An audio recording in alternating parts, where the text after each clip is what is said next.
¿Cómo están, racita? Esto no es La Mañanera, esto es Política Regia.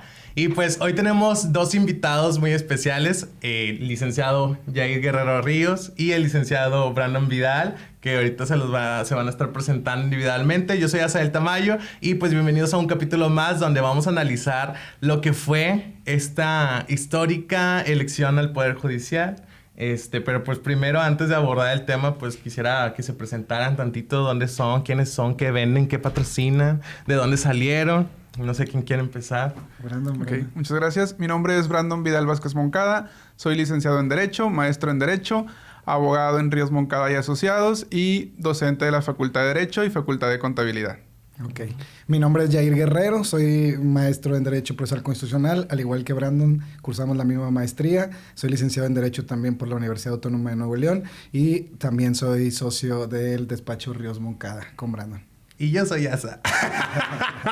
No, pues los Leaks tienen un despacho juntos, ahí es muy bueno, ahí estuve trabajando, ¿cuánto estuve? Como un año ahí. Aprendí muchísimo de Derecho más que ahí en la facultad, y pues ya Lee ya se ofreció un poquito más porque ya hace sus videos y todo. Entonces, para que lo sigan en sus redes sociales, que aquí van a estar apareciendo en pantalla. Y pues también, pues Lee, pues creo que usted es el principal opositor de todo lo que huela a Morena. Todo lo que huela a la reforma del Poder Judicial. No nos equivoquemos porque equivocarse es distanciarse de la realidad. Muy bien. No soy opositor de un partido político, o sea, por mucho tiempo, inclusive yo creo que quienes me conocen o me han conocido saben que apoyé a la izquierda y digo, eso es innegable, siempre he creído que se necesita esta diferenciación de entre un partido y otro, esta alternancia política.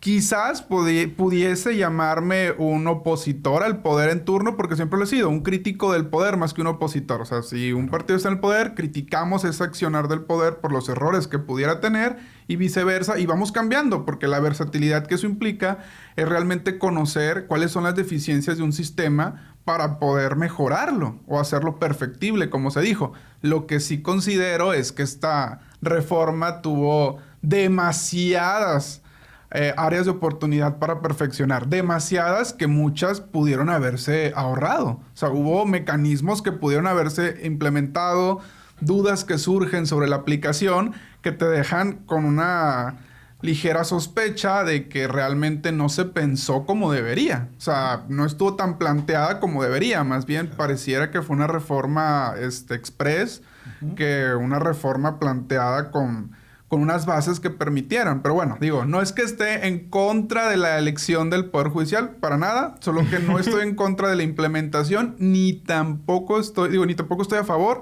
de que se haya elegido los 2,000 y tantos puestos en una sola elección y de la manera en la que se hizo. Eso es, hay que precisar las cosas para que quede claro. De hecho, estábamos platicando en capítulos anteriores, estábamos criticando lo de la reforma de las 40 horas laborales que va a tener una aplicación hasta el 2030. Entonces vemos por qué una reforma laboral que pues impacta directamente a la sociedad en el área laboral tiene que tomar función hasta el 2030 y una reforma judicial que es a lo mejor, por así decirlo, un tema más complicado, un tema donde se tiene que haber más estudio, más ver las alternativas que más le favorecieran a la sociedad, se hizo pues en putiza, ¿verdad? Pues vemos esa como sí concuerdo en que fue... ¿Mande? En función de quienes son perjudicados.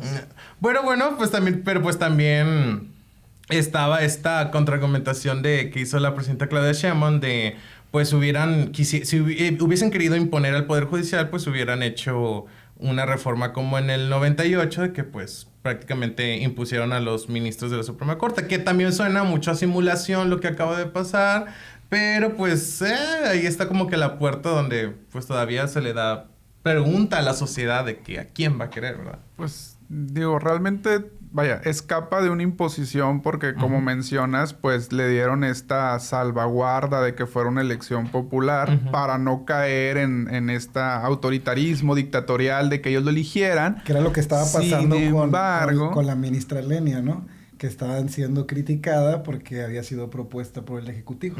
Digo, que fue en su momento fue una de las partes bueno, más bien no que fuera propuesta, sino que la Constitución permite que cuando se rechaza la terna, el presidente disponga directamente, bueno, la persona que él dispuso, se levante mediante este cargo de ministro de la Suprema Corte. Digo, yo creo que para poder hablar de este tema, sin lugar a dudas, lo primero que hay que tocar es desde qué línea de partida están cada uno de los tres poderes de gobierno. O sea, son similares las funciones. O sea, si bien sabemos que es un poder repartido en tres, dividido en tres, un poder de soberanía nacional, dividido en ejecutivo, legislativo y judicial, estos tres poderes, sus actividades, lo que hacen, lo que desarrollan, permite o establece de manera adecuada esa división de poderes. Yo creo que es muy importante tocar ese tema antes de poder decir si la elección está bien o no. Es checar cómo funciona este triángulo de poder ejecutivo, legislativo y judicial. ¿Y qué busca? Cada función y quién los integra. Porque para empezar, yo creo que una cuestión que me hace a mí dudar, reflexionar, pensar, cuestionar, es que el poder ejecutivo a nivel federal solo es una persona. Una sola persona es la que nosotros elegimos. Tenemos el poder legislativo con los diputados y con los senadores, y tenemos al judicial que lo integran todos los jueces, ministros, magistrados, y ahí ya entonces es nosotros poder revalorizar cómo se integran estos poderes y si existe una correlación entre lo que tenga que ver con la equidad de poderes con también la equidad de funciones. O sea, cuál es la función que cada uno conlleva y de qué manera, o sea, por qué se nos plantea que el poder ejecutivo depositado en una sola persona, el poder ejecutivo en una sola persona, el legislativo en legisladores, senadores, divididos en distritos, en estados, y luego el judicial nos dicen, bueno, ellos lo van a integrar y son la parte torácica que se tiene que elegir la totalidad de ellos, tanto ministros, jueces, magistrados, etcétera. Creo que ahí, entonces, entendemos la división de poderes como divídelo en base a sus funciones. Uno que hace leyes, uno que las ejecuta, otro que salvaguarda la Constitución y analiza la aplicación de la ley y su creación. O sea, ya estoy entendiendo hacia dónde vas. Tú dices, a ver, si va a haber una elección judicial federal, que se voten por los ministros de la Suprema Corte y dentro de sus facultades, como el presidente de la República, también va ordenando quiénes son sus secretarios de Estado, también ordene quiénes van a ser los que van a...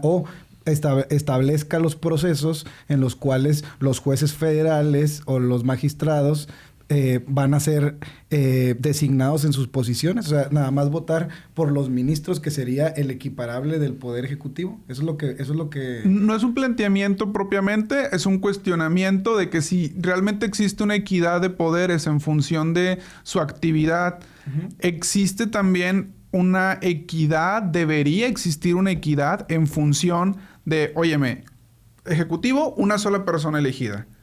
Legislativo, su composición, los que importan son todos elegidos.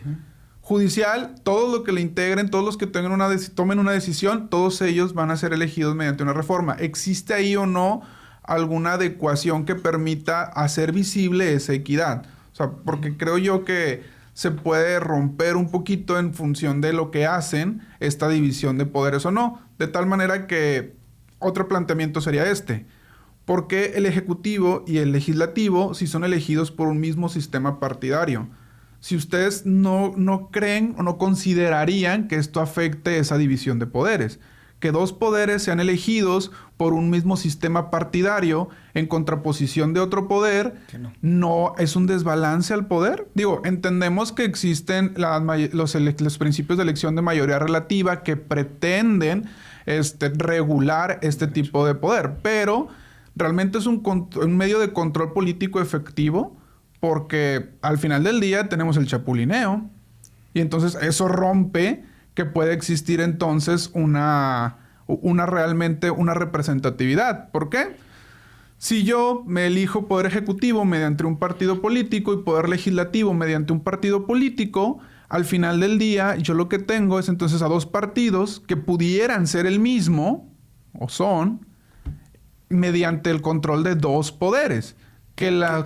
Ok, va muy bien. Ahora, que actualmente la mayoría de las cámaras las tiene Morena y el Ejecutivo lo tiene Morena, y que por la vía ordinaria, o más bien por la manera en la cual se designaban los ministros actualmente, la mayoría la seguirá teniendo Morena. Yo creo que aquí fue una idea principalmente derivada de la imposición de Lenia Batres. Yo creo que por ahí pudiera ser, ya que el hecho de que a un ministro lo designe el presidente y cómo era criticada Lenia, ahora que la gente está poniendo a Lenia otra vez dentro de los ministros de la Suprema Corte, ahora ya no es el presidente quien la designó, sino la gente, ¿no? Darle como que la oportunidad a la gente para que decida y no sobre el Poder Judicial. Y ahorita Brandon estaba abordando un tema técnico, jurídico y muy interesante, nada más que yo considero que la elección judicial o lo que está ocurriendo ahora en México, porque por ejemplo hay mucha gente que está criticando la participación. 13% no es legitimación, he escuchado mucho eso, ¿no? 13% no es legitimación, y ahora la presidenta dice que fueron más votos que el PRI y el PAN. Que el PRI y el PAN juntos, la oposición. Y juntos yo vi, separados. yo vi una campaña de la derecha, una campaña de la oposición dirigida a no votar. Esa fue su campaña, ¿no? A no votar.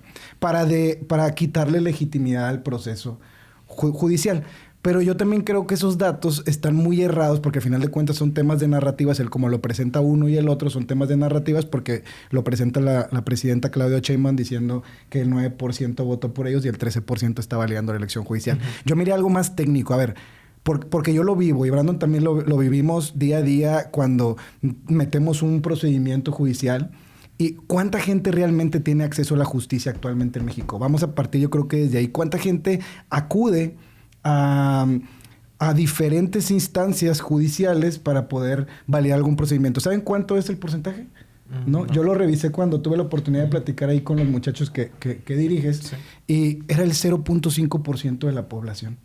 Sí. Entonces, si partimos desde ese dato, el 0.5% de la población realmente piensa que tiene o le asiste un derecho y está entrando en una controversia judicial al respecto, el 0.5% de la población. Y eso hablando que no existe identidad de partes en diferentes expedientes, porque también en los juicios, por ejemplo, familiares, cuando vemos un tema de divorcio, ese tema de divorcio, la misma persona va a traer aparejadas otras 3 procedimientos, que va a ser el tema de alimentos, va a ser el tema de convivencia, si es que hay menores. Entonces, vuelve a estar repetida esa identidad de partes dentro de los expedientes. Entonces, estamos hablando que menos del 0.5%, ¿no? Y partiendo desde ahí, entonces, fue una elección, se esperaba una elección mayor a eso, que la gente que realmente va a las instancias judiciales. Esa es una buena pregunta porque, a ver, yo considero que hablar si la reforma judicial fue la correcta. Yo estoy de acuerdo en que la implementación de la reforma no fue lo más adecuado posible o lo que se esperaba. Y eso es porque eso lo vemos también en la mayoría de las personas que están accediendo a cargos públicos actualmente por cualquier partido, ¿no? Al final de cuentas, el procedimiento está sometido a la capacidad técnica y jurídica y de la capacidad de la capacidad que tienen los legisladores y las personas que estuvieron llevando a cabo todo ese proceso. O sea, está limitado a las capacidades técnicas de las personas que están impulsando este procedimiento y pues hay una serie de errores abismal. Y yo considero que esa serie de errores era de esperarse porque es algo que para México al menos la implementación es nueva. Yo lo comentaba también ahí a los chicos de Lidera, en su momento de, a ver, ¿qué vas a hacer? ¿Vas a seguir criticando la reforma judicial si te gusta o no? ¿O si ya es una reforma constitucional que ya está aprobada y que su legitimidad no se va a perder por la falta de participación ciudadana? ¿Sí? Porque al final de cuentas que la gente no haya asistido a votar también al final de cuentas fue una estrategia de ciertos grupos, ¿no? Y al final de cuentas están consintiendo la votación que está quedando ahí. No hay una forma de anulación de la votación o de la elección por la falta de participación ciudadana. No es la primera vez. A ver, en México en casi toda la historia votaba menos del 50% de la población y así se designaban presidentes, ¿no? Incluso la Corte Interamericana decide sobre 600 millones de personas y la Corte Interamericana tiene un procedimiento donde le eligen muy pocas personas. Entonces, yo me iría por ahí primeramente, ¿no? Si el 13% es realmente un porcentaje alto o un porcentaje bajo de participación.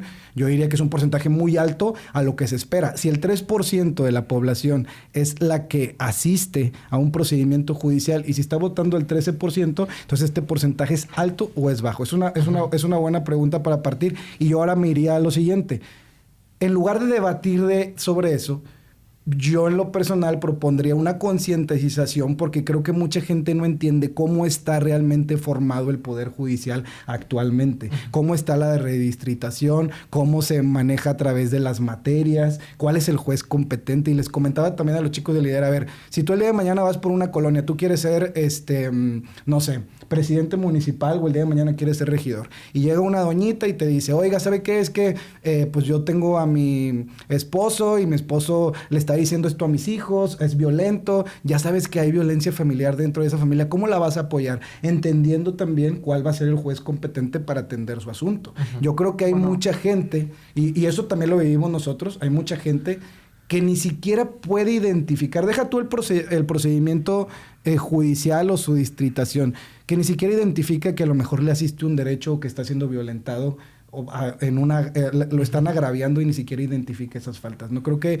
principalmente lo que tendríamos que abordar es concientizar para que la gente entienda esta redistribución o más bien, esta distribución de cómo se maneja el Poder Judicial y con base en eso poder avanzar, ¿no? Y bueno, y yo haciendo un comentario respecto a eso. ¿Y estaba bien el Poder Judicial como estaba antes?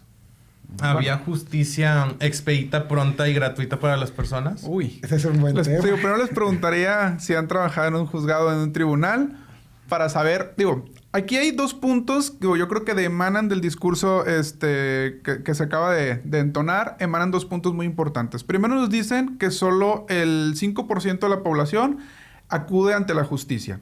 Yo creo que ese punto, tomando en reflexión, esa si lo queremos ver como una problemática, ¿3%? 3%. Bueno, solo el 3%. Si lo queremos ver como una problemática, entonces aquí lo que tenemos es una situación donde, para mi gusto, no se resuelve con una reforma al Poder Judicial, no. Se resuelve con la creación de defensorías públicas innecesarias. ¿Por qué? Realmente, a pesar de que hay muchos juicios que se siguen a personalidad propia, que las personas pueden entablar, hay otro tipo de juicios que no, y tenemos un claro desconocimiento del sistema jurídico y judicial en nuestro país. Yo creo que esa sería una forma de resolver. ¿Existen defensorías públicas? Las hay. ¿Se dan abasto o no? No lo pueden hacer. Lo que yo lo que yo entendí de estas narrativas sobre el 3% que acude a la justicia, pero un 13%, si bien lo que yo lo que permito entrever más bien, es que entonces esta elección baja, que algunos especulan en millones, otros mencionan en millones o en porcentajes para dar un panorama de la narrativa politiquera de cada quien, que yo no soy político ni pretendo serlo, pero sí considero que cada quien tiene su narrativa y un buen ciudadano o un ciudadano informado debería de ser capaz de percibir hacia dónde van las narrativas de cada uno de los actores políticos, tanto de que estén dentro del poder o que estén contra el poder, etc. Bueno, lo que sí considero aquí es que lo que nos dice entonces que si tenemos un 3% de personas que acuden a juzgados, sin embargo participa activamente un 13% de personas en la elección, yo más bien implementaría la siguiente pregunta.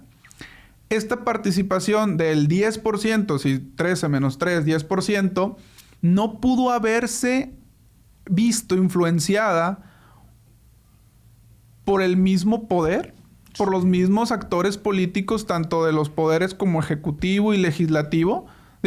Tenemos entonces claramente algo. Solo el 3% acude con un juez, pero tuvimos una participación del 10%. Entonces, del 13%. Entonces, hay un 10% que no acude con un juez, sin embargo, sí acudió a la elección al Poder Judicial. Pudiera ser que ese 10% hubiese estado influenciado por los poderes, teniendo en cuenta ya ahorita esto de las famosas, ¿cómo se llamaban? ¿Cómo le decían a los acordeones, ¿no? Sí. Que decían, ¿quién te dio acordeón? No, pues me lo dio él. No, pues me lo dio aquel. Y que empezaron a repartirse a diestra y siniestra y en grupos de WhatsApp y en todo. Entonces, tenemos aquí un escenario donde tú dices, ¿no sería posible entonces que eso realmente permita concatenar el desequilibrio de poderes que se pudiera dar? Yo entiendo que decimos nosotros que existe una división de poderes y que cada poder tiene sus funciones, pero esta fórmula que hacemos del 13 menos 3 que da el 10, ese 10% aunado a los hechos que comentan, donde la oposición dice no vayas a votar. Entonces, deja como claro participación política consciente, proactiva e informada, o anudando el tema de las acordeones, una participación política que trató de verse influenciada por otros poderes o por otros escenarios políticos que generalmente no tendrían que aplicar en el Poder Judicial. Bueno. Y la influencia, por ejemplo, esa es una muy buena pregunta, y habrá otra pregunta. La gente cuando acude a votar no está influenciada de alguna forma, tanto por izquierda o por derecha, con las narrativas que se construyen a través de los medios de comunicación. Yo diría que sí. Y eso deslegitima la elección solamente porque una minoría está votando. Entonces yo diría lo siguiente, porque entonces aquí incluso yo le diría a los dos, porque los dos son defensores, igual yo también, de los derechos de las minorías. Para eso existe, por ejemplo, la acción de inconstitucionalidad, que lo puede ejercer una minoría. Por eso mismo, a lo mejor la comunidad LGBTQ+, ¿sí? Que representa un 9%, ha hecho valer sus derechos y ha sido de aplicación general para la mayoría.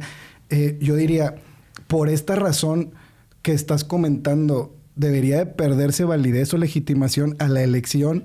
Si entonces no vamos a respetar lo que están manifestando 13 millones de mexicanos, o nada más porque están influenciados por algún partido u el otro, cuando las reglas del juego a nivel constitucional, la legalidad y la formalidad del proceso se estipuló como se iba a establecer. Que si bien yo estoy de acuerdo con Brandon, que a lo mejor no fue la implementación de la elección lo más limpia posible, lo que se buscaba, eso es suficiente como para anular la legitimidad de la elección, o hablar de que no tiene legitimidad la elección, porque estas personas pudieron haber estado...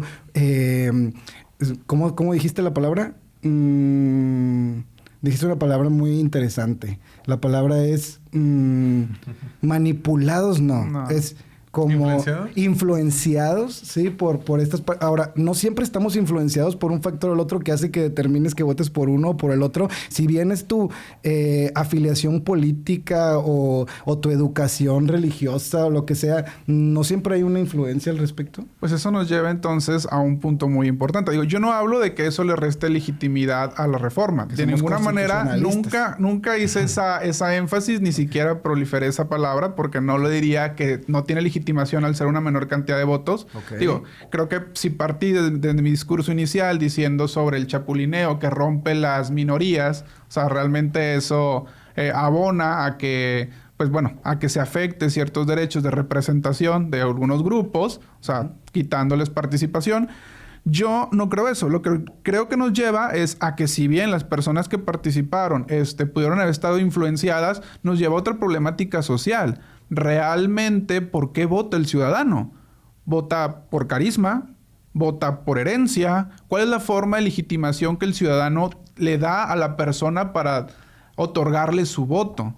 Y lo que nos lleva a otro tipo de cuestionamiento. Todos estos cargos del Poder Judicial que fueron elegidos de manera popular, de manera democrática, que distan demasiados de miles a comparación del Ejecutivo o Legislativo. La pregunta es, si nosotros conocíamos el sistema como se elegían nuestros jueces y magistrados, si lo conocemos, nosotros podríamos entender. Digo, yo, como lo dije, no he trabajado nunca en el Poder Judicial, no vengo a decir que no me gusta esta reforma porque haya sido trabajador ni porque tuviera algún interés en ello, claro que no. Digo, pero sí conozco personas que han trabajado en el Poder Judicial. Los conozco, compañeros que fueron colegas abogados, colegas estudiantes. Y el sistema de elección nos permitía, de cierto modo, pues saber que lo que se estaba, en este caso, tomando en consideración era el conocimiento. Porque vuelvo a lo mismo. ¿Qué conocimiento se necesita para ser ejecutivo? ¿Qué conocimiento se necesita para ser legislativo? ¿Y qué conocimiento se necesita para ser judicial? La equidad de poderes está ahí. La pregunta es, dentro de la actividad, ¿hay una equidad o no hay una equidad? Porque digo, ¿qué se necesita para ser poder legislativo? ser votado y saber entender sobre las leyes. Y no ¿Entender sobre las leyes? Pero no hay un requisito. requisito. No hay un requisito. Tener Puede 18 ser- años. Puede ser diputado local. Ajá. Y residir en Están los México. requisitos en la ley electoral. Muy bien. ¿Qué se necesita para ser ejecutivo? Lo mismo. Lo mismo. ¿Qué se necesita para ser judicial? Ahora actualmente Con la reforma, tener conocimiento. conocimiento en derecho. O sea, sí se te pide Ok. cumplir con ciertos parámetros. De hecho, tú fuiste candidato o precandidato no a fui juez. candidato. Precandidato. Aspirante. Aspirante. Fuiste aspirante a juez. Y ¿Y uno de no los sería requisitos... discriminatorio ¿Qué cosa? pedir conocimiento en derecho? Pues es que la actividad judicial... También la ejecutiva, administrativa, claro. la legislativa. Sí, pero no es una condicionante, pero esa condicionante Si la sí función está del en el ejecutivo es procedimiento administrar, judicial. ¿deberían de ser licenciados en administración? Ujú. Y Ok, esa es una muy buena pregunta. No lo son actualmente, No lo son. pero por ejemplo, al judicial sí se le está poniendo eso. Si estamos hablando de qué parámetros se le pone a cada uno de los que son votados actualmente en el panorama en México, Ujú. la reforma contempla que las personas que van a ser No solamente que aspirantes a seas juez... licenciado en Derecho, también que tengas 8 de promedio, también que... O sea, Eso son viene, unos- eso viene en la Sí, sí, reforma. sí. Entonces ahí me estás dando la razón. Hay entonces parámetros que se están exigiendo para que tú puedas ser aspirante adentro del Poder Judicial, que era una de las cosas que recriminaba la oposición dentro de este procedimiento. Que también la verdad... se está demostrando también a mi punto de vista, con la narrativa que trae la oposición al respecto, se está demostrando que el dinero no va aparejado de la capacidad intelectual y la capacidad técnica, ¿no? Porque para mí esa narrativa de invalidar o anular el voto, al final de cuentas termina consintiendo lo que hace la reforma constitucional. O el hecho de no ir a votar, para mí termina dándole el control completo, total, al partido en el poder y lo está soltando prácticamente por voluntad propia. No se me hace lo más inteligente, pero Sí. aquí te das cuenta que su manera de expresarse o su manera de manifestarse al respecto de la reforma no está haciendo casi en ninguno de los escenarios de la forma más inteligente. De hecho, cuando han criticado muchas veces las propuestas legislativas que ha tenido el partido en el poder, siempre ha sido de una forma discriminatoria, de decir la gente o la población no tiene la capacidad. Y ahorita es la narrativa, la narrativa es las mayorías deberían de estar decidiendo realmente si las mayorías no están capacitadas para hacerlo, y es prácticamente ir en contra de un proceso democrático, o ir en contra del sistema de gobierno democrático que se busca implementar en México. A mi punto de vista, por eso no es tan inteligente esta propuesta que yo vi de estos grupos, ¿verdad? Pues, Pero yo creo que siempre ha sido una crítica hacia la democracia por parte, históricamente, ¿no? O sea, cuando nos hablaban de quién eligió que fuera crucificado Jesús y todo ese tipo de cuestiones, siempre ha existido. O sea, mientras exista la democracia, van a existir detractores de la democracia. Eso no cabe duda. Mientras exista algo, tendrá un detractor y alguien que sea benefactor o que prolifere un discurso a favor. Eso no es un tema de discusión. Lo que yo sí creo y que pregunto aquí es, y es la pregunta antes de iniciar la grabación, ¿no? Decir, si esto que nos dicen como democracia, que todos participen, ¿realmente en la forma de implementación de esta reforma estaba contemplada para que toda la población, el 100%, no 13%, lograra participar? Digo, yo les preguntaba al inicio del podcast, ¿cuánto tiempo les tomó votar? A mí, si les soy sincero, yo creo que me tomó unos, ¿qué os gustaría? 20 minutos. 20 minutos que estuve sentado en la mampara viendo. ¿Por qué? Porque había que elegir no nada más el número, o sea, checar el nombre, elegir el número, elegir el color, elegir el cargo, que si naranja para juez de distrito, que si etcétera, ¿no? O sea, tener que elegir... y luego la materia también. Vas a elegir por qué materia, elige un color. Entonces, todo este tipo de proceso, a mí me tomó 20 minutos. O sea, cronometrados, y lo conté, dije 20 minutos. Ahora, si multiplicamos 20 minutos por el número de mamparas y luego dividido entre las personas que se encuentran en la lista nominal de electores de ese distrito, ¿consideran ustedes que pudiese haber alcanzado a que asistiera el 100% de la población a votar? Pero pues es que nunca ha pasado que el 100% de las personas vayan a votar. O sea, yo también, y sí insisto mucho en cuestión de deberían recortar gastos de recursos que utiliza el INE, Porque, por ejemplo, pues sí, siempre imprimen como si fuera a votar el 100% de la... Porque tiene que estar el material. Pero es que se supone que en eso se basa la democracia. Digo, que cabe aclarar que yo inclusive diría que somos una ciudadanocracia, no democracia. Porque demos del término pueblo se implicaría que todos votáramos y solo votamos los de 18 en adelante. O sea, es una ciudadanocracia. A partir de que tienes la ciudadanía, puedes elegir tu voto. Pero Todos bueno, tus derechos. Pero bueno, lo llamaremos democracia, ¿no? Porque pues... Sí, no, nunca. Pero, oye, existen comunidades donde vota el 70-80% del electorado. O sea, sí existen lugares donde hay votaciones muy altas. Chihuahua, por ejemplo, en algunos municipios tiene una elección bastante elevada, 70-75%, y eso te habla de que, oye, bueno, hay lugares ¿Qué están haciendo donde... ya? Exacto. No, y hay lugares donde no votan ni siquiera todas las personas. O sea, tenemos los usos y costumbres, digo, estados del sur, donde realmente Oaxaca. Cuando se elige la persona no es yo, a pesar de tener 18, voy y emito mi voto, ¿no? Y en otros donde hasta los muertos votan. Bueno, pero eso ya estamos hablando de... Pues sí se instaló una casilla en un panteón, ¿no? Debe de haber algunas. Por eso también, por ejemplo, el proceso electoral en México es un tema, y eso lo hemos discutido muchas veces, Brandon y yo, y hemos propuesto que incluso el escalón más pequeño al que debería de aspirar una persona dentro del poder administrativo, o pudiera hacerse como o se pudiera decir que es un ente legislativo local municipal, como lo es el cabildo o el ayuntamiento, sería el regidor. Ahorita el presidente municipal se vota y si él gana se lleva casi toda su planilla íntegra al ayuntamiento, y las minorías vienen representadas, pero en un porcentaje menor. Siempre es así. Entonces, eso siempre lo que promueve es que el presidente municipal nunca tenga una posición real dentro del ayuntamiento. Aunque, bueno, hay algunos casos que actualmente se andan peleando ahí con sus ayuntamientos. Pero en ese tipo de casos, pues bueno, es porque ha manejado una mala política interna, a mi punto de vista. Pero, bueno, también, ¿no consideran que también este proceso pues es un bebé apenas, es un experimento que se puede perfeccionar? O sea, sí, a lo largo del tiempo. O sea, siento que estamos también siendo muy exigentes a un procedimiento que pues apenas es nuevo. Que sí, que... No, es que sí. No. a un país democrático. No. O sea, no me refiero a eso, Yo creo que exigentes tenemos que ser. Sí, tenemos que ser exigentes. Hay una crítica importante que se tiene que decir. A ver, por ejemplo, en Nuevo León. En Nuevo León tenemos a personas que están dentro de partidos que van en decadencia, háblese PRI, PAN, personas muy capaces y tecnócratas que ahorita, por ejemplo, en Nuevo León mantienen sus posiciones por su capacidad técnica, ¿no?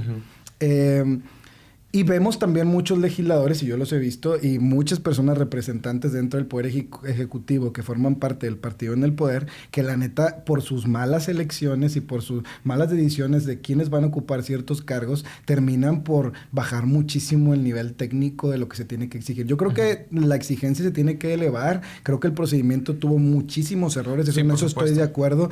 No creo que por eso se justifiquen los errores que se cometieron. Sí creo que va a ser un procedimiento o es un proceso que se tiene que perfeccionar y que se va a ir perfeccionando con el tiempo, porque yo no veo, y hay que ser realistas, ¿verdad? Yo no veo de aquí a... ¿Cuántos años lleva Claudia en la presidencia? ¿1 año y medio?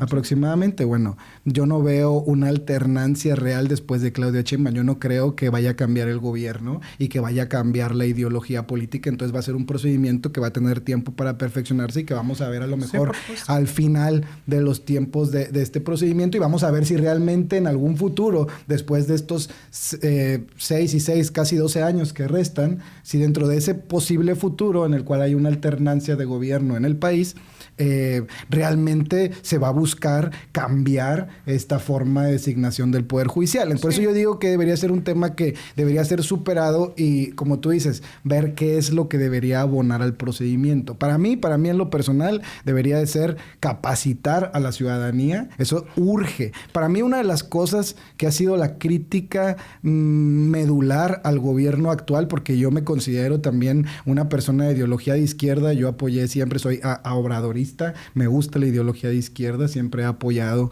a la izquierda y si me pones a elegir un partido político, siempre voy a elegir Morena por la ideología que tiene. Sin embargo, también soy un crítico y digo, a ver, Existen muchas áreas de oportunidad dentro del movimiento, claro, muchísimas. Y la mayoría son en la capacidad técnica de las personas que están representando al partido en diferentes posiciones. Entonces, digo, nada más por pregunta. A ver, pregunta. Me dices, siempre voy a elegir a Morena. No. Bueno, fue lo que comentaste, digo. Siempre en ideología. Pero en cambio, si hay algún acto, ¿sí? Ajá. Que yo considero una acción, que yo considero que no está pegada a derecho, o que yo considero que no es la correcta, claro que lo voy a juzgar. De hecho, o claro que lo voy a criticar. Por ejemplo, la estaba diciendo, para mí la mayor crítica actual del gobierno actual no es el tema de cómo se está llevando el gobierno. Yo estoy de acuerdo. De hecho, me siento más representado con el gobierno actual que con el gobierno que teníamos anteriormente. En el tema de partido, ¿no? Y en el tema de ideología política y el rumbo que está tomando el país. Yo me siento bien actualmente con eso. Sin embargo, mi crítica medular es hacia el tema educativo, ¿sí? Considero que hace falta mucha concientización para la ciudadanía para poder estar al nivel de gobierno que se está planteando. Yo no diría, dale reversa porque ahorita decía Brandon también algo bien interesante. Dijo, oye, pero la gente realmente sabe que el color y todo eso, y que realmente a lo mejor con las procuradurías de impartición de justicia pudiéramos arreglar el problema. Yo digo que sí. Puede ser que la propuesta de Brandon pega y que a lo mejor la propuesta de Brandon es una medida idónea para la problemática, pero también la reforma también está obligando a que más personas estén hablando del tema. Ahora vamos a hablar que Google, el tema de la elección judicial se volvió tendencia, no solamente en México, sino fuera de México, y la ciudadanía poco a poco está recibiendo información, al menos con el simple hecho de decir, ya voy a ir a votar, y aunque la persona no esté capacitada, al menos lo que va a hacer es, bueno, pero ¿por quién voto? ¿Quién pregunto? Oiga, vecina, ¿conoce a alguien? Y las personas que han estado, y ahora aquí voy a un punto importante que a mí me ha tocado en el ejercicio de la profesión, topármelo, y creo que Brandon también, y algunas personas que están en el set también, que de repente en algún procedimiento judicial el juez te entorpece el procedimiento nada más por economía procesal. ¿Cuántas veces hemos nosotros presentado a lo mejor algún amparo que sabemos que eso formaría parte de un criterio relevante, que no hay antecedentes, y sabemos cómo que a pesar de que el juez que lo va a revisar en una primera instancia entiende y sabe, porque no es menso, sabe lo que pasa, se va a un aspecto de legalidad y de formalismos en lugar de la impartición de justicia? Yo creo que esa es una parte medular sobre la reforma. También, porque, a ver, ¿cuántas veces nos ha tocado? Yo creo que la mayoría, y lo hacen por economía procesal. Muchas veces. Yo creo que a veces, yo creo que hay un punto muy importante y que a mí me gustó mucho darme cuenta. Para empezar, con lo que dices de las defensorías públicas, pues sí, son necesarias. O sea, si la gente no acude ante un juez es porque no sabe qué hacer con un juez. Pero pregunta nada más para que aquí voy a... Lo voy a meter como un incidente, nada más para que te promuevas al respecto. A ver, como incidente. Sí.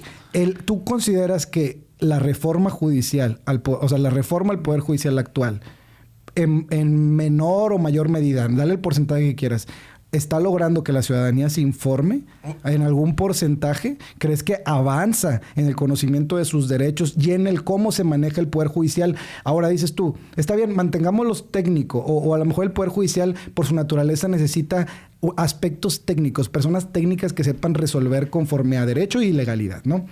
Pero a ver, ¿esto no hace que también la ciudadanía voltee a ver y que se eduque al respecto de lo que está ocurriendo? Nada más quiero que me digas, ¿sí o no lo logra? ¿Sí o no lo logra? Vaya. ¿Tú crees? Te puedo decir que yo logro creer que la gente supo, ahora voy a elegir jueces. Eso. Que si yo creo o considere que esto informa qué hace un juez, cómo decide un juez, cuáles son los criterios que debe considerar, no creo que la gente haya ahondado tanto en el tema. Todos generalizamos sí, no, porque ninguno. No dije que no yo crees que todos. Ahora, ¿no crees que dentro de los más de 130 millones de habitantes en el país, que ahora algunos escucharon de la reforma del Poder Judicial, ponle tú, pues fueron 13 millones lo que asistieron, de esos 13 millones de habitantes, ¿no crees que alguno de esos 13 millones dijo, bueno, me voy a informar a ver cómo funciona el Poder Judicial para votar? ¿No existirá uno o dos o tres? Y si existen estos porcentajes que se están educando al respecto del Poder Judicial, esto ya es algo que mejora el Estado de Derecho, la gobernabilidad en México, la democracia en México. Porque de nada a un pequeño avance. Si hablamos sobre votación y democracia, la respuesta sería, pues sí abona, sí ayuda. Pues definitivamente, tomando en cuenta la forma de elección que se considera como democrática. Sí. Bueno, aquí la cuestión es que hay un planteamiento que a mí me causó mucha, no sé si risa, que muchos candidatos a algún cargo del Poder Judicial hablaban respecto a ¿te has sentido insatisfecho, inconforme? Y creo que hay algo que lo que tenemos que partir siempre y es, a ver, un juez imparte justicia. Para que se imparta justicia, muchas veces, o la mayor parte de los casos, son contenciosos. O sea, dos partes, hay una litis, hay un problema que se tiene que dirimir. Si no te vas a los procedimientos alternativos. Si no te vas a un procedimiento de método alterno de conflictos, pues vas a un proceso judicial, que es una contienda, es una litis. Indiscutiblemente, una parte va a quedar inconforme. ¿Por qué? Porque la justicia es subjetiva. O sea, al final del día, lo que tú consideras una justicia es, oye, no, pues, ¿sabes qué? ¿Quién debía quedarse a los hijos? Cada parte debe probar quién.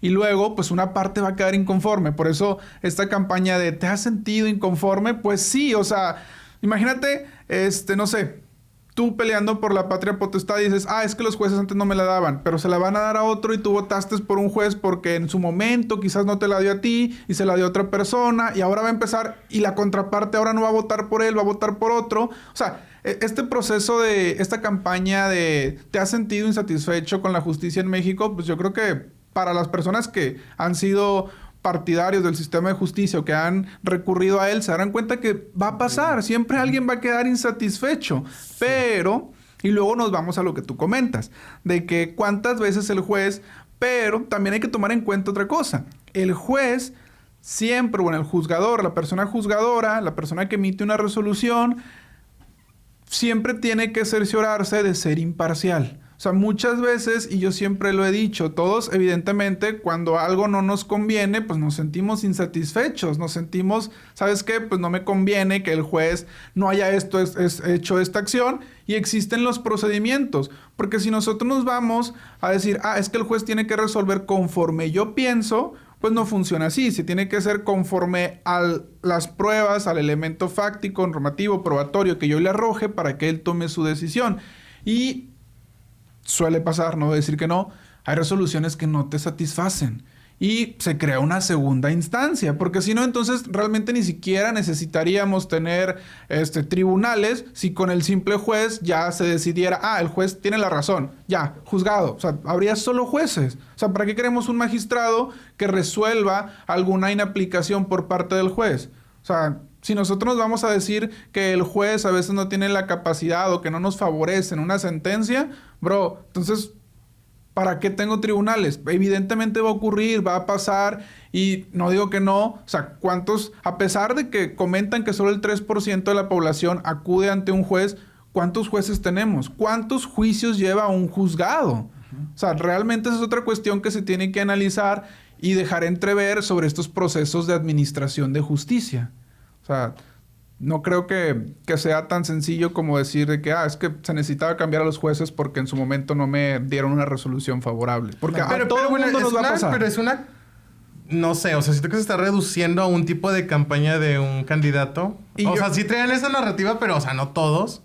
Y obviamente le iban a usar porque pues, estaban pidiendo un voto popular y pues era lo que más vendía. Sí, no, algunos lo usaron. Algunos dicen, vamos a impartir justicia. O vamos a transparentar, pues siempre ha sido transparente. O sea, ¿qué va a ser diferente? O sea, las sentencias son públicas. Yo creo que, a ver, las sentencias son públicas. Es que también, bueno, quiero hacer un comentario ahí. Yo siento que esta reforma judicial tuvo su efecto que tuvo. A lo mejor ya no se reflejó en la participación ciudadana en las urnas, pero sí en la opinión pública, sí fue un tema muy relevante, porque pues la población no confía en su poder judicial. O sea, traían esa narrativa porque pues obviamente la justicia nunca ha sido gratuita, la justicia nunca ha sido rápida, la justicia nunca ha sido accesible para todas las personas y había un desapego del poder judicial sobre la población de que se creen, y no me dejarán mentir que todos los que ya están en ese ámbito se creen la gran verga y nunca, o sea, siempre se creen los que tienen más conocimientos y hay un desapego total del poder judicial a la población. Hay unos muy burros, pero no pero se creen. O sea, se creen y hay un desapego. Hay un desapego a la sociedad. No, y pues obviamente la sociedad, pues a mí que me interesa una persona que ni siquiera ha visto por mí o que ni siquiera... Es venganza. Es que mira, es que pues es que esa es la de... es la forma en la cual... En que la población dice, aquí estoy, aquí hay una inconformidad y no te gustó, pues como te vamos las protestas que tanto les gustan, ¿no? Bueno, y aparte, ahorita prácticamente, entre comillas, todo el Poder Judicial, o sea, los líderes de cada Poder Judicial, o sea, de cada distrito, o juzgado o magistratura, los quitaron y pusieron a nuevos que el pueblo los puso. Bueno, ahora yo está muy padre lo que dices, pero fíjate, estamos hablando de los porcentajes y los porcentajes tan bajos que hay de la gente que acude a tener justicia. Sí, yo me iría a otro factor más allá, que el cual no tengo una estadística concreta, pero yo en la práctica te lo pudiera comunicar que a lo mejor yo considero que hasta el 50% de la población le ha de tocar. Es una estadística al aire, ni siquiera la estoy basando en datos reales. Pero a ver, entiendo, Brandon está hablando de una función, de un tema de fondo. En el fondo, al final de cuentas, si la sentencia no te es favorable, tienes la forma de recurrirla a través de las diferentes instancias que se te presentan, ¿no? ¿Qué pasa cuando el problema no es de fondo? Cuando el problema es del procedimiento. Que eso es lo que yo considero que existe disgusto en la ciudadanía más que en el tema del fondo. Porque el fondo vas, lo recurres y listo. Yo creo que hay dos problemas principales en el Poder Judicial, tanto local como federal. Y los dos problemas principales es la justicia pronta y expedita, que es demasiado relativa a lo pronto y expedita, porque también para mí se me hace, subjetiva. O sea, se me hace que no es pronta y expedita. Y es el problema de mucha gente. La gente que ocurre a los tribunales o que ocurre a la impartición de justicia, ¿cuántas veces el procedimiento los desanima? ¿Sí? O un error de procedimiento hace que pierdan, ¿sí?, sus derechos por una cuestión de legalidad y no tanto de justicia. Que al final de cuentas tienen la posibilidad de recurrirlo a través del juicio de amparo indirecto, pero también se vuelve muy costoso. Y ese creo que era el problema principal. Yo creo que la reforma lo que consigue o lo que busca conseguir, y que en esencia considero que es correcto, es, a ver, que la gente, ¿sí?, o más bien que las sentencias que van a empezar a emitir los jueces estatales realmente ya vayan un poco más apegadas a derecho y no tanto pensando en una economía procesal. Siento que la carga jurisdiccional ahora va a recaer un poco más en los poderes judiciales estatales, que muchos de ellos tienen también sus medios de control constitucional. Va a recaer en los estados y que van a resolver de una forma más integral o con una óptica de derechos humanos. Eso es lo que yo pienso que pudiera ocurrir. No tanto porque vayan a tomar un lado, porque dice Brandon, a ver, se va a hacer esta dicotomía entre, a ver, al que le di el fallo de ese sentido, le voy a caer bien, y al otro le voy a caer mal. Y a lo mejor por caerle bien a este, que tiene más seguidores o que tiene más, mi fallo va a ir vinculado a este, ¿no? Pero al final de cuentas siento que el juez que se apegue más a los derechos reales, ¿sí?, siento que al final de cuentas va a ser un juez que va a terminar por no ser tan atacable. Aunque existe una parte en el proceso que se sienta mal, la gente al identificar el procedimiento y a identificar el juicio de qué es lo que se trataba, al final de cuentas va a decir, bueno, pues yo considero que el juez no estuvo tan errado porque aquí están las pruebas y todo eso. O sea, siento que se van a remitir a un escrutinio público un poco más exhaustivo y eso considero que regula un poco más el actuar de las autoridades judiciales. Yo considero que eso es lo que se debería lograr. A mí, si me preguntas, ¿cuál es tu molestia con el Poder Judicial? Es lo que te digo, la justicia pronta y expedita, que es muy relativa y subjetiva actualmente y que realmente a veces termina siendo más tardada que pronta, ¿no?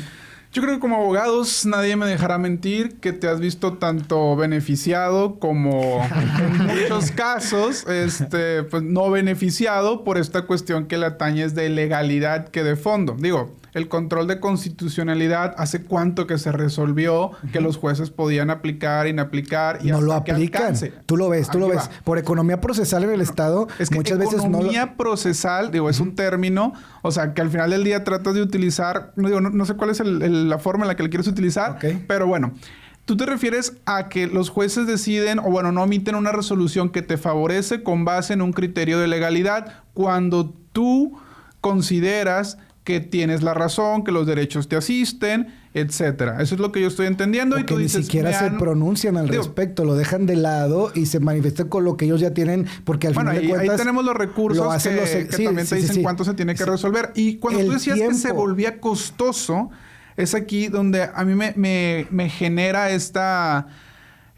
no me genera. Me reafirma esta necesidad de que realmente existan estas defensorías de oficio, bueno, defensorías que realmente ayuden, defensorías sociales, porque sí, muy probablemente que tú tengas que llevar un juicio a través del tiempo, pues implica que realmente un desgaste, ¿no? El pago de honorarios de un abogado, pues es significativo para algunas personas. No Por eso me remite a ese punto.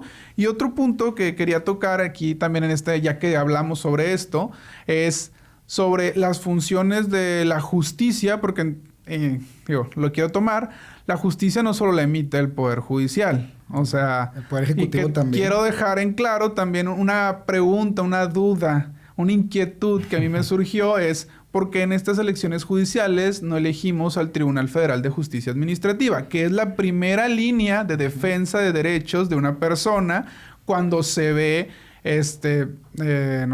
menoscabada en sus derechos por una autoridad, en este caso un acto de autoridad. Pues a lo mejor ya la controlaba Morena.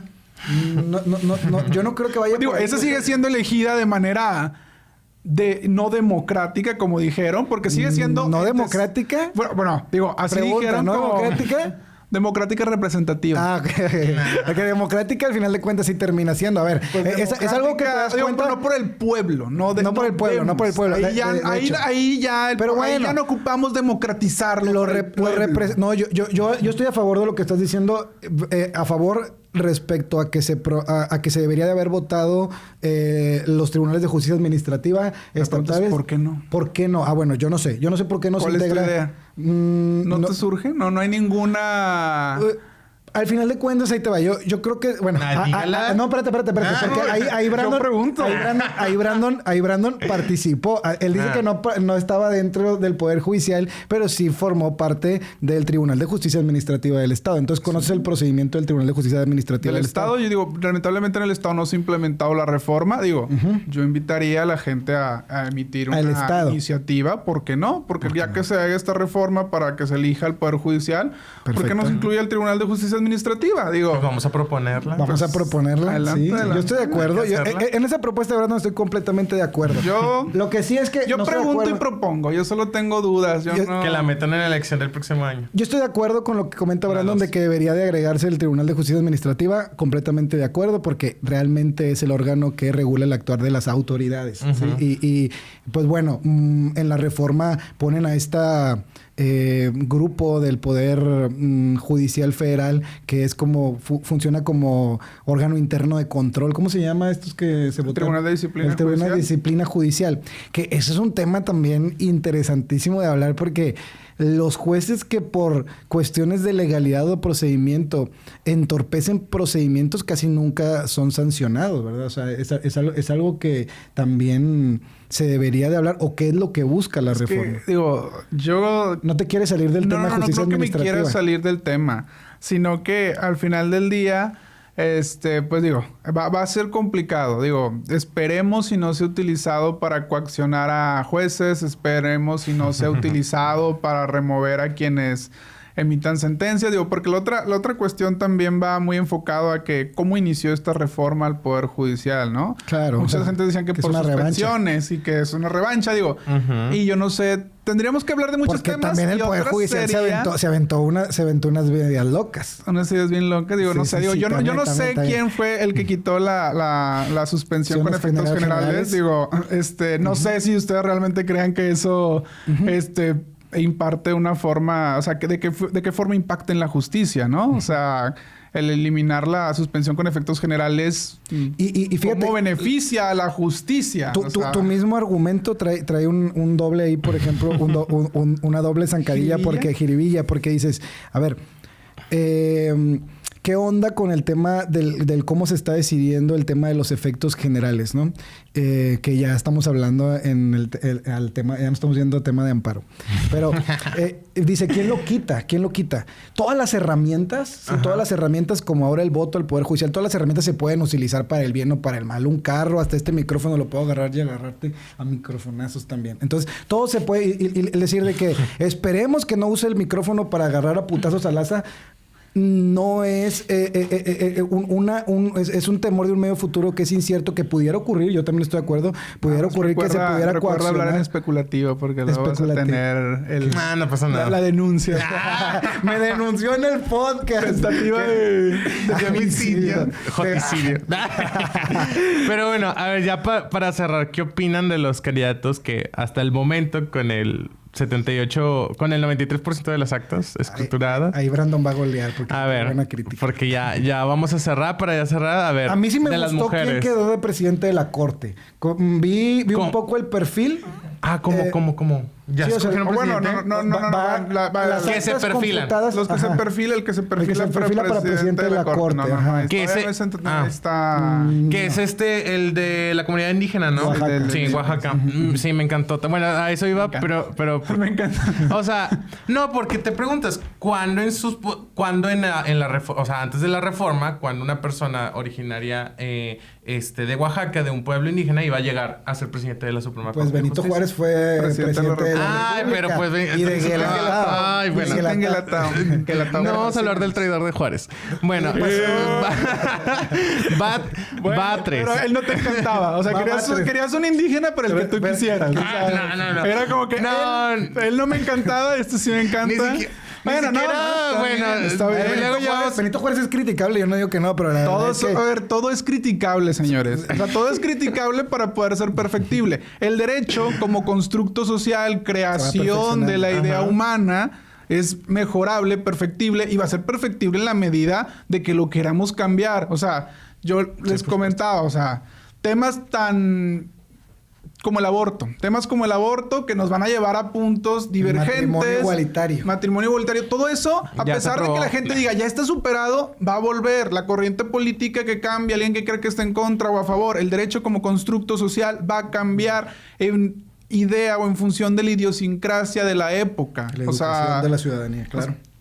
Lo que nosotros consideramos bueno o malo siempre va a estar cambiando. Entonces, como resumen, ¿tú qué dirías, Asael? Antes de hablar de los ministros de la Corte, porque como te comenté, yo creo que todavía no se cierran las actas computadas, creo que van al 70%. No, 93 ya. 93%, entonces ya hay una tendencia ahí. Ya hay un hecho. Por ejemplo, de las mujeres son 5. Lenia Batres, pues morenista. Yasmín Esquivel, su tesis. Loretta Ortiz... La primera palabra que se le venga a la mente. No, digo... ¿No la conocen? No, tampoco. Ni yo. Quién sabe quién sea. Estela Ríos González. María Estela. Tampoco. Sara Irene Herrera Guerra. Lili Telles, creo. No es cierto. No, es Natalia Telles. No, pero queda en sexta. Vamos a verlos en su actuar. Sí, por supuesto. Día con día en sus fallos. Porque si ahora ya si ya son los ministros del pueblo... Es vigilar. Lo que nos queda es analizar. Yo quisiera creer que ya ahorita que se fueron los ministros, que se van los ministros, van a devolver la suspensión con efectos generales que ayudaba mucho al pueblo. Claro. Creo que ahí se me hizo un revés medio cuestionable quitarnos la... Yo estoy de acuerdo, pero fue una herramienta que se estuvo utilizando también para afectar el avance de una política pública. Y aquí yo quiero retomar, cerrando el tema con esto, el quitar esta suspensión con efectos generales nos lleva a algo muy interesante. Y es, para poder reformar esta ley, pues obviamente tuvo que haber pasado por poder legislativo y ejecutivo. Y yo solamente quiero retomar esto. ¿Cómo como ciudadanía vamos a llevar a cabo un proceso para que realmente exista un equilibrio de poderes? Porque a pesar de que yo creo que la mayoría de abogados, por no generalizar, estarían de acuerdo que la suspensión con efectos generales ayudaba a comunidades, ayudaba a personas que pues a lo mejor propiamente pues no podían acudir de cierta manera, no podían todos, pero acudía uno a la justicia y efectos generales pues te daba una protección, una salvaguarda. De cierta manera se quita esto y pues tenemos que pasar por dos poderes y este otro poder pues tiene que acatarlo, ¿no? Y es como las reformas o un tema que se vivió mucho tiempo cuando empezaban estas sesiones de la Corte a decir, ¿puede la Corte revisar o no la constitucionalidad de la Constitución o dentro de la Constitución hay inconstitucionalidad o no puede porque es la Constitución? Creo que son temas muy, muy, muy interesantes, muy importantes. y que nos deberían de ayudar a hacer perfectible el Estado mexicano. Ya no nada más la justicia, sino, o sea, tenemos una constitución desde 1917 con una forma de gobierno establecida, que se ha cambiado la cantidad de legisladores, que se ha cambiado la cantidad de ministros, pero ¿cuánto tiempo, cada cuánto se hacen estas reformas? ¿Cada cuánto va a ser necesario? ¿Cada cuánto vamos a utilizar o implementar nuevos, necesarios y suficientes mecanismos de control de pesos y contrapesos? ¿Cuántas herramientas han sido implementadas en estas conocidas como los medios de control político? O sea, ¿hasta qué momento, hasta qué punto? Porque yo considero como ciudadano que llegando un grupo al poder se olvidan de lo que criticaban y ahora, y lo entiendo, puede ser entendible que criticaste para llegar y ahora no quieres ser criticado y ahora ves desde otra dimensión y dices, ay, no era tan fácil como yo pensaba. Pero creo que como ciudadanos no podemos perder la crítica, no debemos de perder la forma de hacer crítica hacia nuestra forma de gobierno, porque eso es lo que lo va a hacer perfectible. O sea, digo, eso es lo que lo hace. Digo, pero tampoco tenemos que decir que nos pasen toda la vida diciendo, es perfectible. Nunca vaya a ser perfecto, pero ¿qué tanto podemos ahorrarnos de hacerlo perfectible? O sea, buscando los mejores perfiles, yo creo. Buscando los mejores perfiles, pero también eso es muy subjetivo. Pues mejores perfiles ¿en qué? ¿En base en qué legitimación carismática? ¿En qué? Pues la elección es carismática. Pues es que al final es las ventajas y las desventajas de la democracia. Pero pues... Vivimos en democracia. Pero es lo que la mayoría creyó correcto. Pues ahora ya que... ¿La mayoría o los constituyentes de su momento? Digo, hablemos de otro... Digo, dicen que la soberanía reside en el pueblo, pero... Hasta donde yo sé, no fue todo el México de 1917, toda la población quien eligió esa constitución, ¿o sí? ya se va a hacer lo va a sacar para el podcast. No, pues las enmiendas de Texas actuales las decidió el 14% y están vigentes. O sea, no necesariamente tiene que ser la mayoría. Lo que sí pasa es en 20 años van a decir, y el Poder Judicial que tenemos lo eligió el 13% en 2025. Sí, bueno, pero el Poder Judicial también va a ser temporal. Va a llegar un momento donde hay otras elecciones y van a formar parte de otras personas, ¿no? Y al final de cuentas, lo que está ocurriendo ahorita es que la ciudadanía está eligiendo quiénes van a ser sus jueces, magistrados y ministros. Y ministros por primera vez. ¿Quiénes van a juzgar ese 3%? ¿Quiénes van a juzgar ese 3% que a lo mejor va a aumentar? Es que yo digo, hay que ver las cosas un poquito positivas. O sea, si ya la gente vio un cambio o voltearon a ver, a criticar al Poder Judicial, pues a lo mejor la gente ya va a pensar que, bueno, a lo mejor sí sirve de algo creer en la justicia ahora que ya por lo menos manipulados o no manipulados, o simpatizantes o no simpatizantes, pues si ya el Poder Judicial ya ahora está controlado por Morena, pues a lo mejor confían más en los procedimientos judiciales. Ok. O sea, pues, es que al final de cuentas también el tema de los fallos, y no es una cuestión actual, los fallos tanto de la Suprema Corte, aunque hay algunos criterios relevantes que van en contra de la política pública que mantiene el Ejecutivo, pero muchas veces van alineados con el Ejecutivo. O sea, eso también es política. Y otra cosa que es importante también mencionar, que mucha gente, y es una narrativa que yo escucho y como estudiante de la maestría en Derecho Procesal Constitucional, me repugna mucho esa ideología o esa narrativa de decir que que ahora se le quitó la autonomía al Poder Judicial, o que los organismos públicos autónomos realmente son 100% autónomos, cuando también parten de una designación que parte del Legislativo y del Ejecutivo nunca realmente han sido completamente autónomos. A ver, el primer presidente del Banco de México en su momento, creo que fue al final de la gestión de Salinas, se designa al primer presidente del Banco de México, quien lleva la política económica del país, y es designada por el PRI, porque el PRI tenía su mayoría en los congresos. Entonces, el hecho de hablar que las instituciones autónomas son 100% autónomas, o que no responden a una política pública específica que viene, o una agenda política que viene a lo mejor de la ideología política del grupo mayoritario en los congresos, que casi siempre es así, ¿sí? Entonces, estamos diciendo que... Y yo veía esa crítica siempre siempre al gobierno actual porque decían, es que está quitando a los organismos públicos autónomos. Espérate, compadre, es cierto que los organismos públicos autónomos tienen un control que está muy padre, que son designados, por ejemplo, había posiciones que el presidente no podía tocar hasta los 3 años porque ya habían sido... Digo, nada más para, ¿cómo cuentas? Legítimas que por haber sido elegidos mediante el proceso de una terna que enviaba el Ejecutivo y que luego el Legislativo elegía. O sea, ¿eso no les daba autonomía? O sea, lo que la narrativa que me dices es, ¿nunca han sido autónomos? No, yo estoy diciendo que siempre son influenciados.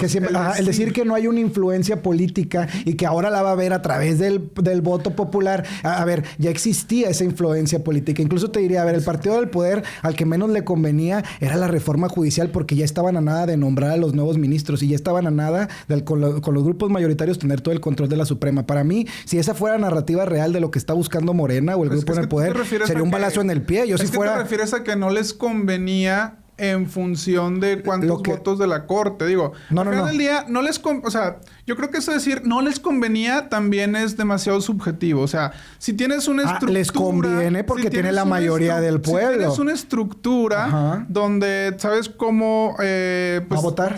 Cómo votar, cómo van a votar, que muchos están predispuestos a lo que les digas que voten. Democracia. Pues definitivamente a lo que les digas que voten... A lo que les digas que voten, no creo que eso implique eso, pero bueno. O sea, todos los que fueron a votar les dijeron por quién votar. Pero al final de cuentas ellos decidieron es una decisión. ¿Y por qué toma esa decisión? Basado a lo mejor, estamos hablando que a lo mejor esa incidencia o esa, ¿cómo se puede decir? Recomendación o coacción indirecta viene precedida de ciertos factores que la ciudadanía pues también ha estado enfrentando.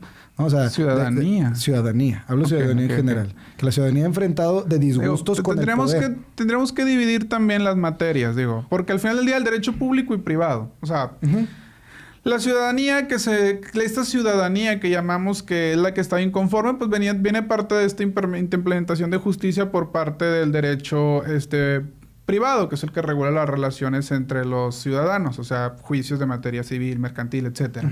Y luego tenemos otra parte de derecho público, que es la que regula las relaciones entre gobernantes, gobernados, entre los poderes políticos, constitucionalmente hablando. Y pues bueno, entonces tenemos una separación aquí en la que tú dices, bueno, como no se resolvió bien en un juicio mercantil o civil, todos ellos vienen a decir que se está resolviendo mal también en otros aspectos. Y toma entonces como base el hecho de que, a ver, si no les gustaba lo que pasaba aquí, ¿eso cambia lo que pasa acá? O sea, teniendo en cuenta lo que cada uno de los jueces emitía como sentencia, y retomamos el punto de la suspensión con efectos generales. O sea, ahí es como que en este punto aplicaba porque beneficiaba a unos y en este no. Entonces la gente acude a votar en base en un resultado de una sentencia que no les favoreció. O sea, esta inconformidad que dices que la gente acudió No. Siento que más de la influencia, de la inconformidad con el partido o el poder en turno, o sea, esa inconformidad, o sea, esa simpatía de la ciudadanía con el que está en el poder en turno, o sea, esa... Ya me revolví. Afiliación. O sea, esa afiliación, o sea, yo creo que se refiere a eso, que a la afiliación que tienen con el partido, que tiene un trasfondo, o sea, porque llegaron a ser simpatizantes de una esa... resonancia empática con ellos. O sea, no siento que estuvieran de que, porque no me resolvieron este caso, voy a votar contra... Mi punto no iba tan allá. Mi punto solamente es, a ver, el hecho de la autonomía judicial, lo que se comenta, la narrativa de se perdió la autonomía judicial, ya se metió Morena en eso. A ver... Nunca había sido autónoma. No. Es autónoma porque constitucionalmente hablando se designa como autónoma, ¿no? Tiene es autónoma.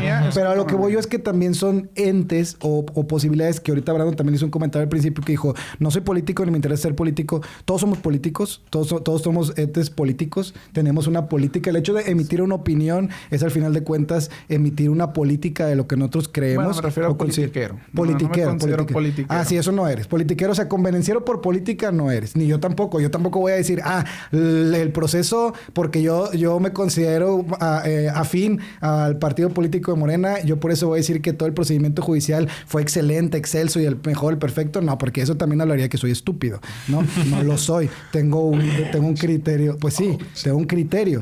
Coach por mucha gente que... No. Y se dice, y no pasa nada, es la verdad. A ver, muchos legisladores, pero también de todos los grupos parlamentarios, para mí, actualmente, al menos en el estado de Nuevo León, PRI y PAN son unas fieras, ¿eh? O sea, PRI y PAN en el estado... Yo creo que como ciudadano defender a un partido político es... Sí. Digo, realmente... No sé, no. A capa y espada, a capa y espada.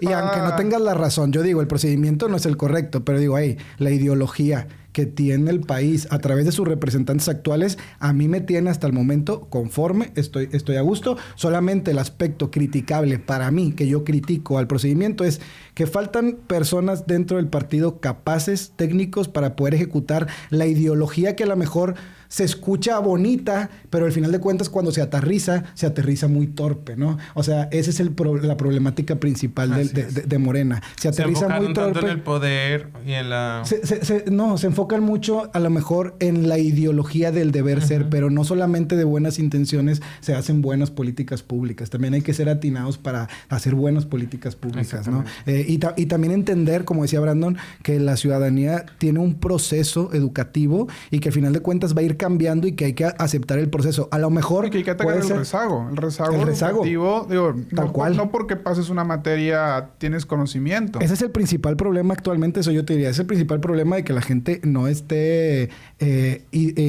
educada sobre qué es lo que está pasando con la reforma judicial y qué era lo que se estaba votando. Pero porque no están... porque pues no lo tienen como prioridad. O sea, tienen problemas sociales más importantes y más grandes. Sí, claro. Pero el Estado se supone que ya está atendiendo esa problemática a través de las becas, a través de todo eso. El Estado ya está con una ideología de país y con una estructura enfocada a ayudar a las personas más vulnerables. Ese es el eslogan del gobierno. Para el bien de todos, primero los pobres. Bueno, ya te encargaste de que el tema económico, al menos en la pirámide de Maslow, la base ya esté superada. Ahora, ¿qué estamos haciendo en el segundo y en el tercer nivel? Que es donde tenemos que abarcar, que es el tema educativo. Ya el tema de lo que puede generar el país. O sea, pero supongamos que el punto que trata de decir Yair es, supongamos que ya no tienes que estar preocupado por qué vas a comer.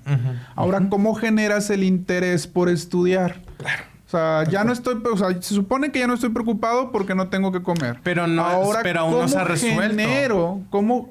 yo tampoco diría que se resolvió, pero... 100% no, pero se supone que estás con estructuras ya muy grandes de población que está pasando de ser pobreza extrema a solamente pobreza, de pobreza clase media. Pero ya tampoco vamos al extremo de pobreza extrema. O sea, un estudiante que tiene que ir a trabajar para poder pagar sus estudios o para llevar comida a su casa, que hace 3 horas en transporte público, lo último que va a querer hacer es investigar sobre cómo votar para el poder puedes hacerlo judicial. mientras vas en el transporte. El problema es que hace falta campaña de concientización. Todos van con descargas un podcast. Todos van con audífonos. Todos van con audífonos en el transporte público como para que no puedan reproducir un audiolibro. A mí no me vengan a decir que no se puede estudiar porque no se quiere, más bien. Y si la idea aquí es... Si tienen horas de trabajo, una jornada larga que el camión se duerme. A veces también escuchas mientras estás durmiendo. Pero bueno, X. Aquí lo importante, yo creo que, y lo que nos atañe como ciudadanos que somos, digo, ninguno de nosotros ni representa un partido político, ni ostenta un cargo público, somos ciudadanos, es entender eso. Si ya tenemos satisfecho esta necesidad, o se trata, o se ha logrado, o se ha intentado, o se ha conseguido, etcétera, esta necesidad, no sé, alimenticia, etcétera, vamos a atravesar la barrera del problema del poder. O sea, el poder... ¿Quiere una ciudadanía informada o al poder le conviene una ciudadanía desinformada? Digo, creo que ahí va a ser la moneda al aire y ahí es donde podremos valorizar y criticar las acciones que se vayan a tomar a partir de suponer que ya se atravesó una primera barrera que son de primeras necesidades. Ahora viene cómo fomentamos el interés de nuestra ciudadanía por concientizarse y por hacer más perfectible nuestro Estado. Pero, oye, Brandon, sí, estoy de acuerdo en eso. Nada más partir de le conviene al poder y quiere el poder, porque esas son preguntas. Al final de cuentas diríamos... No necesariamente porque no le convenga al poder, el poder lo está ejecutando o no. Muchas veces incluso yo he visto políticas públicas que van en contra de la conveniencia del poder. No lo digo por Morena, lo digo que, o sea, en lo general, lo he visto también, ¿no? Entonces habría que ver si el que le convenga al poder no necesariamente tiene que ser que el poder lo esté buscando. O sea, también puede ser que haya una persona, por ejemplo, yo he visto, no te voy a adular tampoco, pero yo he visto que, por ejemplo, cambiaste la sociedad de alumnos y ahora ya no es como un sistema que te un presidente, un consejero, una mesa directiva y ahora abriste como un consejo, ¿no? Un ente como con naturaleza entre legislativa y ejecutiva, más como el parlamento inglés o algo así fue lo que vi que quisiste hacer. Para mi punto de vista, va en contra de lo que te convenía, pero va a favor de lo que a lo mejor tú consideras que es parte de una democracia participativa para que la gente... Eso es lo que yo decía, o sea, de a partir de aquí vamos a criticar. O sea, no decía que el poder lo fuera o no hacer. O sea, lo que yo lo preguntaba porque es a partir de donde tú ves cuáles son las intenciones. Claro. O sea, a partir de ahí ya tú puedes decir, oye, ¿cuál es la intención? Probablemente si dices, cambiaron de esa estructura a otra, bueno, pues entonces su intención puede ser no ostentar el poder unipersonal o, bueno, bipersonal en el caso de 2 puestos, etcétera. Digo, a partir de ahí es cuando tú puedes responder esta pregunta. Yo pregunto para que la gente, pues, razone, claro. Y después de que razona, pues haga una reflexión y en base a ahí ya podemos decir nosotros que pues de manera informada o consciente estamos tomando una decisión. Sí, es lo que he visto que has hecho en todos tus videos. Al final de cuentas terminas con una pregunta para que la gente diga sí o no y pregúntate si sí o no está haciéndose como lo dice la regla, ¿no? Y eso pues es algo importante. Pero ¿qué más, Asa? ¿Qué más? Pues pues siento que fue muy criticable, pero... O sea, este capítulo muy criticable a la reforma, a los resultados, pero me gustaría ya que fuera su comentario final, ¿qué vamos a hacer para... Ya sabemos cuál es el problema, ya criticamos qué es lo que se hizo mal, pero ¿qué es lo que nos toca ahora? Bueno, Lick Brown decía criticar, pero siento más cómo lo trasladamos a cómo actuamos. Criticar debería estar sucedido del actuar. Así es. Pues yo creo que la única forma es dudar. Nos queda dudar, o sea, dudar y actuar en función de lo que nos diga la duda. O sea, realmente es lo mismo. O sea, vamos a ver cómo se desempeñan ahora estos jueces. Que va a quedar, en materia de derecho privado, va a quedar una persona inconforme, siempre va a quedar, pero bueno, vamos a ver cómo actúan. O sea, realmente ahora... si realmente el Poder Judicial pues tiene este cambio que se esperaba, ¿no? O sea, nos queda ver eso y para la siguiente elección que se va a mantener, pues tomar en cuenta los perfiles, tomar en cuenta el sesgo político que puede estar ahí rondando una elección de un poder autónomo y pues nada más como ciudadanos informarnos y ya después, bueno, vamos a tener ahí cómo clasificar la información, otra problemática, ¿no? Sí, pero bueno, yo creo que es eso. O sea, definitivamente fue una reforma constitucional. La Constitución es nuestra ley suprema. No habrá mucho que podamos discutir en eso. Pero pues nada más nos queda entonces cuestionar al poder, dudar y actuar en función de lo que esa duda nos refiera. Muy bien. Okay. Estoy de acuerdo con Brandon. Yo cerraría con... estoy de acuerdo completamente con cada una de las palabras que menciona Brandon. Yo agregaría nada más que está bien, hay que dudar. Y mi recomendación es para los actores políticos. Yo he visto... Me ha tocado caminar me ha tocado caminar en el aspecto público en una elección popular y también me ha tocado ver cómo se está rigiendo actualmente el Poder Judicial. Yo creo que una recomendación importante para los líderes, tanto de las escuelas de derecho, esa sería la principal. Aquí en Nuevo León, por ejemplo, no se ha aterrizado todavía la reforma judicial federal, pero viene para acá. ¿Y cuál sería mi recomendación? Es, a ver, ustedes que son estudiantes de derecho o que el día de mañana van a estar aspirando a alguna posición pública, regidor, diputado local, lo que sea. Yo creo que en el caminar es importante conocer la reforma judicial, entender cómo está distribuido el poder judicial local y el federal, porque el saberlo te va a dar una capacidad técnica para poder discernir a dónde vas a mandar a cada uno de los ciudadanos. Yo les comentaba de repente ahí en Lidera, a ver, ustedes que están caminando ahora por Juárez, por Guadalupe, que están yendo a Escobedo, veo que traen cabildos jóvenes en diferentes municipios, digo, a ver, si se les acerca una señora a decirles, tengo esta problemática y es una problemática de carácter penal, tú ya tienes que saber en dónde le corresponde. Si eres de Apodaca, por ejemplo, sabes que te va a tocar a lo mejor en San Nicolás y que esa persona que esté inmiscuida en esa situación específica va a votar y que esas personas tienen la posibilidad de decidir quiénes van a ser sus juzgadores que les compete por la materia en la que está. Yo diría que el hecho de que conozcas esta distribución judicial te va a abrir las puertas y te va a dar muchas herramientas para poder saber ante quién vas a acudir para buscar esta justicia, ¿no? Y delegar con tu equipo técnico, jurídico, lo que sea, o tú mismo, saber con quién vas a mandar a la persona para que resuelva esa problemática, que muchas veces son problemáticas sociales que están ocurriendo y que no se atienden de la forma requerida. Nos ha tocado también representando algunos municipios de comunidades rurales que hay personas que no saben ante quién van a buscar que les imparte esa justicia e incluso piensan que no va a haber arreglo, ¿eh? O sea, que piensan de que así se quedó porque así es, porque él es el hombre, yo soy la mujer y así se quedan. Me ha tocado personas que incluso nunca hacen juicios de paternidad y dicen, ay no, pues él no quiso hacerse cargo y esta persona se hizo cargo y no hay ningún problema. Bueno, para eso es importante, o mi recomendación sería, o sea, para cerrar, es conozcan cómo está distribuido el Poder Judicial para que sepan qué decisiones se toman, sobre qué controversias y en dónde, ante quién van a acudir cuando se les presente esta situación. Y a lo mejor, si la ciudadanía que no está tan informada, no lo sabe o no lo conoce, ustedes como agentes de cambio políticos o líderes sociales que quieren empezar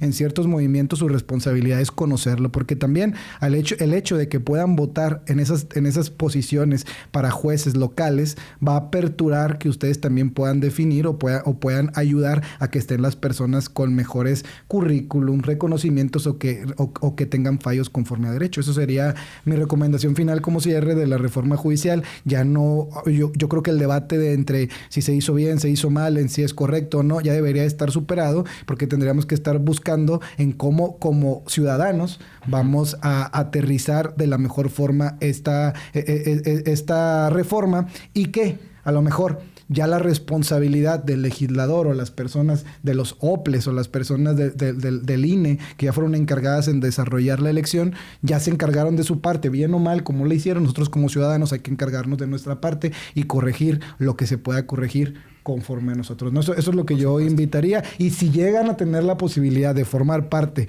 de estos grupos para tomar esas decisiones, pues capacitarse, como se los he dicho. O sea, hay que ser técnicos, tecnócratas, para poder resolver de la mejor manera posible y que no seamos tan criticados como fue criticada la reforma judicial. Sí, por supuesto. Pues bueno, pues muchas gracias por llegar hasta aquí, hasta el final del capítulo, y pues que se lleven mucho conocimiento de pues dos personas que pues la verdad yo admiro mucho por su conocimiento y pues sus consejos que nos ha compartido.